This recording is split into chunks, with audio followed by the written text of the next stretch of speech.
সখীপুর বাজারে বৃহস্পতিবার বাজার বসে দেখেন বিভিন্ন ধরনের কবুতর, গিয়াচুলি, গিরিবাজ, লক্ষা বিভিন্ন ধরনের কবুতর ওঠে।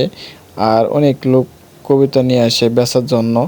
দেখেন বিভিন্ন ধরনের কবুতর, গিয়াচুলি আছে, লক্ষা আছে, কাগজি আছে, তারপরে মেটপাইট আছে। ল দেখেন আরও অনেক বিভিন্ন ধরনের কবুতর আছে, সিরাজি আছে, আর রেসার কবুতর আছে, রেসার ছাউ কবুতর আছে। বিভিন্ন ধরনের কবুতর এখানে পাওয়া যায়।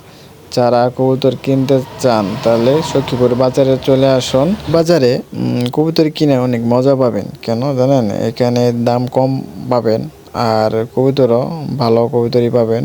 বিভিন্ন খান থেকে কবুতর আসে, তো এখানে কবুতর দামও কম পাবেন। আর কবুতরও ভালো কবুতর। আর কবুতর কেনার আগে দেখে নেবেন কবুতর অসুখ আছে কিনা। আর এগুলো তো কবুতর বেশিরভাগই ভাইরাসও থাকে। কবুতর কিনলে দেখে শুনে কবুতর কিনবেন, মজা পাবেন।